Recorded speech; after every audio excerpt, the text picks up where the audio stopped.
ओम यो नित्यमच्युतपदाम्बुजयुग्मरुक्मा व्यामोहतस्तदितरा नितृणाय मेने अस्मद्गुरोर्भगवतोऽस्य दयैकसिन्धोः रामानुजस्य चरणौ शरणं प्रपद्ये।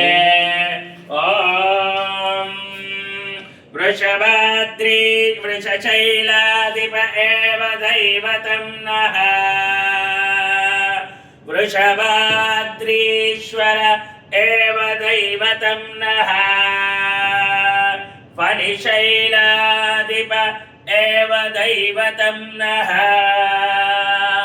भगवान् श्रीवेङ्कट एव दैवतं नः श्री श्रीनिवासः परमं परदैवतं नः श्री श्रीनिवासः कुलदैवतं नः श्री श्रीनिवासः परमागतिर्नः श्री वक्त्राब्जे भाग्यलक्ष्मीः करतलकमले सर्वदा दानलक्ष्मीः दोर्दण्डे वीरलक्ष्मीः हृदय सरसिजे भूतकारुण्यलक्ष्मीः खड्गाग्रे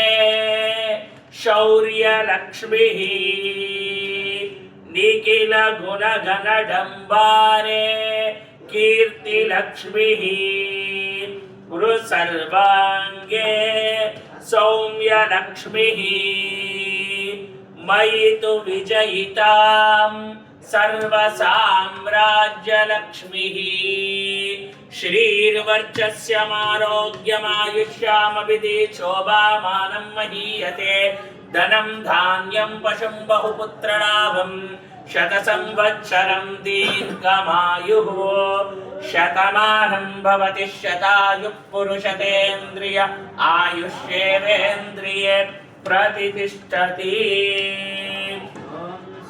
इंद्रो रुद्रश्रवाः स्वस्ति न पूषा विश्ववेदाः स्वस्ति न अरिष्टनेमिः स्वस्ति नो बृहस्पतिर्दधातु।